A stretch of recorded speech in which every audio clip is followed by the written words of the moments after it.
Hi everyone, my name is delonewolf, and in today's video I want to share a few opinions with you guys on the Great War of 2016 that seems to be brewing in nullsec in EVE Online at the moment. It's all over Reddit, even reaching the front page of the games subreddit. So I thought it was a good idea to maybe share with you guys my perspective, but especially I think I want to try and give a bit of an answer to new players or prospective players that have never tried EVE Online, that are now considering whether or not they want to join the game of EVE Online because of all the news and all the things that are happening around this new war.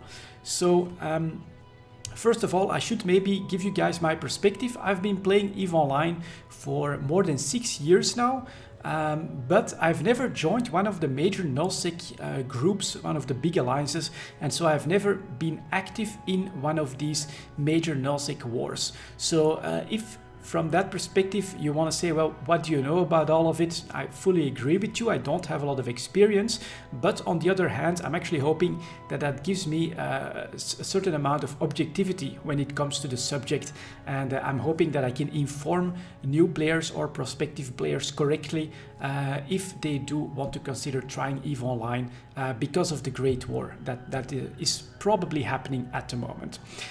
So first of all, you know, as a new player, I think the first question that is going to come to your mind is it not too late for me as a new player? Am I not going to be just incredibly behind all the other players, all of the veterans, and won't I be completely useless in this war if I only start playing EVE Online right now?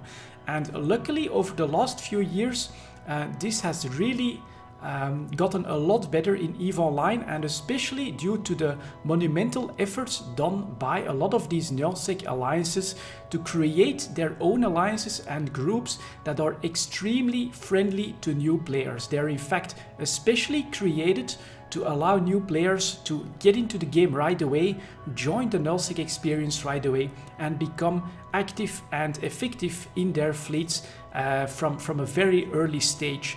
So groups like Pandemic Horde, groups like Brave, who I'm hearing are in a bit of a rough patch but are actually trying to claw their way back on the scene with this war. I know that the Imperium also has an alliance that is created especially to help and attract new players to their side. I don't know the name exactly right now, and I even hear that there are some rumors that Reddit is recruiting as well. So there are a lot of possibilities for a new player to basically download the game, start a character, and get into nullsec right off the bat. These alliances will provide you with all the skills you need, with free ships to fly and to lose as much as you want, and from day one they will provide you with the ability to join fleets, to join the fights, and actually have a bit of use in there. When it comes to whether or not you'll be useful, in just a few hours they can get you in a fast tackle ship, or especially when it comes to electronic warfare, I think that is a great way that these alliances provide these special frigates that are focused on electronic warfare. They get you in the fight and it really allows you to hit way above your weight straight away. Imagine one of those frigates that can lock out a big battleship for 10% of the time so that it can't shoot at one of your fleet mates. That is something that for very cheap, very few skills right off the bat, you are making a difference in these battlefields. Is it tricky? Of course, it's not that easy. It takes some dedication, but these alliances definitely do everything that they can to help you out from the very start in the game. And so that actually makes you very useful very quickly in EVE Online at the moment, and it's all actually done by the players, which I think is absolutely awesome. One thing that as a new player you may encounter a lot in the comments is that these fights with thousands and thousands of players are actually not fun to play. And from that perspective, honestly, I have to agree. In EVE Online there is a system called time dilation, and you can imagine that if thousands of players are shooting at each other in one or a few systems, this is extremely hard on the server and on all of the clients involved. And CCP has developed a system that basically slows down time in those systems up to just 10% of normal speed, in order to allow the servers to process everything that's happening. That does mean that these really big fights that you hear about in the news with thousands of players become very long, hour-long slugfests between major fleets. You move at an extremely slow pace. Your weapons cycle very, very slowly, and this is not a fun experience. This is also probably the major reason why I've always opted out of nullsec and joining these major wars myself. On the other hand, this should be nuanced just a little bit because CCP has overhauled the sovereignty system, which is what all these nullsec wars tend to be about. And this has changed the landscape quite a little bit. This has basically decentralized a lot of these fights. They are now spread out over multiple systems, and where before you just had to join a massive blob in a single spot, now smaller nimble fleets of like 50-60 people can also be very useful if they focus on small individual objectives that happen throughout the entire region where the fight is actually taking place. So there are some improvements. It is far from perfect, but yeah, even smallish groups that specialize themselves sometimes in trying to bomb their opponents, trying to keep their opponents busy, guiding them around while another fleet goes behind their back and tries to achieve certain objectives. It's all a lot more dynamic, and that does mean that you don't have to always join the massive blob of thousands of players. You can try and do your own thing a little bit more with this new sovereignty system. So in general, honestly, these big fights, yeah, they're not that fun to play, especially with the time dilation. These can become enormous time sinks.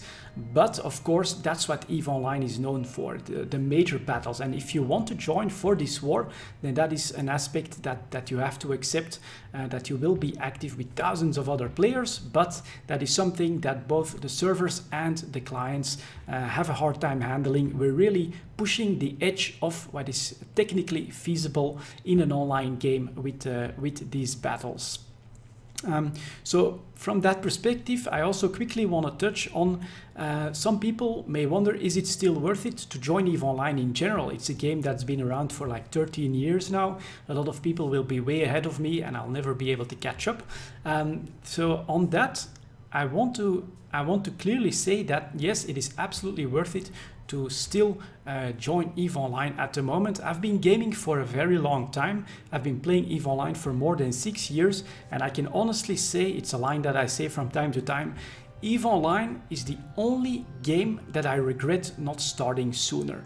There is so much history, so much cool stuff that has already happened, but as we're seeing with this war now, there is also constantly new stuff, new interesting activities and stories that are developed in this sandbox. And since EVE Online is the only game that I know that has the actual objective of existing forever, then yes, EVE Online is really still something that you want to consider and that you want to give a try. It's absolutely still worth it to join this game right now. And if this war interests you, and if this war can be the trigger for you to try it, then I would highly encourage anyone to do so, because when I played the game, I did at one point, I learned enough about the history of the game that I said, God damn it, I wish I was there when CCP first deployed wormhole space and people had to explore those very dangerous regions of wormhole space with the mysterious drifters and sleepers for the very first time. I wish I was there when Bob was betrayed, a major alliance from the past that was iconically betrayed by one of their directors, and I was then crushed by the Goonswarm Federation. I wish I was there at the very beginning when people were like flying in cruisers mostly, and one battleship was actually a really big deal in EVE Online. You know, it already has so much history behind it, but it still has all of this enormous potential that, yeah, honestly, I wish I was there from the very beginning, but I don't regret for a single second when I started EVE Online. So there you go. That's basically my speech on why you should join EVE Online. Of course, it's not a game for everyone. I fully understand that.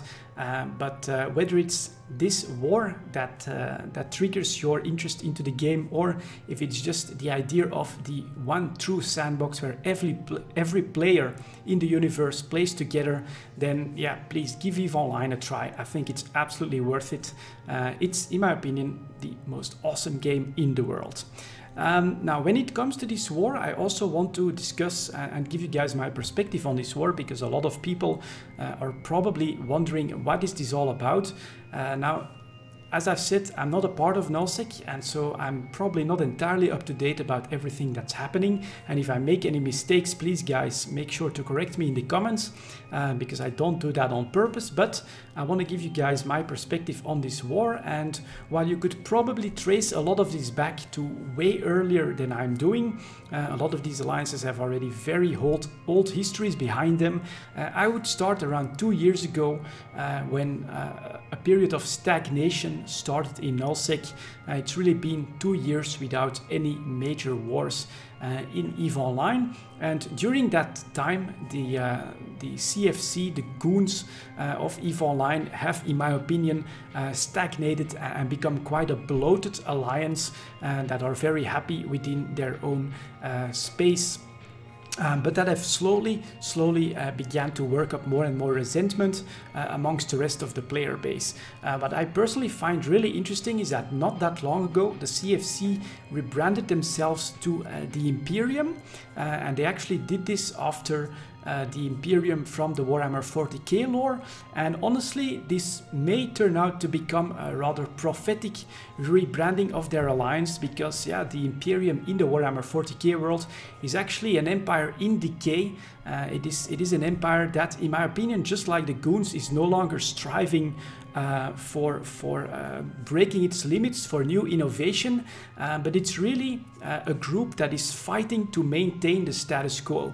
And that is really the idea that I was starting to get from everything that I read and heard about the Imperium since their rebranding. And yeah, as a result, who knows, I think that it may look pretty bad for them. Because one thing that apparently has broken the status quo is, as always, money. It's the major reason for most wars, but from my perspective, what happened is that the Space Monkey Alliance, an alliance within the Imperium, has allegedly stolen 200 billion ISK from a banker corporation that is the corporation that runs a gambling website that deals with gambling with ISK, the in-game currency from the game. And those bankers were absolutely not happy with that, and as a result they decided to pay Pandemic Horde, one of those newbie-friendly, new player-friendly alliances that are tied to one of what is considered the most powerful alliance in the game, Pandemic Legion. They were paid by these bankers, the I Want ISK Bankers Corporation, to start harassing and dealing damage to the Space Monkey Alliance, and thus yeah, started the first conflict in a very long time in nullsec. All of that because of stolen money. Now, next to that, the CFC also had a small campaign that they intended to hold in lowsec, and I think it is the unexpected success of both Pandemic Horde and the lowsec residents to push back and damage the Imperium during these campaigns that has basically spilled a little bit of blood in the nullsec region, and now all the sharks around the Imperium are smelling blood and they want a piece of the pie. I do think that they also see that the Imperium is now a bloated entity, a stagnant entity, and well, you can't avoid change, and that is really what seems to be happening with this war right here. The intention of dealing massive damage to the Imperium, trying to topple the status quo, trying to change the game and nullsec. On top of that, we now had two confirmed really big battles, one with more than 2,000 people and one with more than 4,000 people involved. On both occasions, the attackers, calling themselves the Money Badger Alliance, have actually won their main objectives of securing certain areas from the Imperium, and as a result of that, the first alliances are also starting to jump ship from the Imperium, including the ones called CO2 that are on the front line of this war at the moment, they decided that enough is enough and that they're no longer going to toe the line of the Imperium. They're going to do their own thing, possibly even starting to attack the Imperium. And where all of this will of course lead to, nobody knows, but it is indeed the biggest war in 2 years in EVE Online that seems to be brewing. I think it is absolutely amazing. A lot of people love to read and hear about EVE Online and all its politics, its intrigues and its wars, and I'm definitely one of them. I tend to play more on my own, doing my own little thing, but reading and seeing all of that is absolutely a blast. And yeah, I do look forward to everything that is happening in this war. If I find a chance, you know, if I do get the opportunity to get in one of those systems during one of those timers and try to maybe take some footage from one of these battles, I'll definitely do that. But yeah, that's maybe also one thing to keep in mind. EVE Online is not only about the major wars in nullsec, it is a true sandbox. You can do anything you want in this game. And you don't only have to join because of this war, you can join EVE Online for any number of reasons that you want. And there you go, guys. That's basically what I wanted to talk to you guys all about here. The big war of 2016 that seems to be brewing, and should you join EVE Online? In my opinion, of course, I may be a bit biased here, but absolutely give EVE Online a trial. So thank you very much for watching, guys, and I'll see you all next time.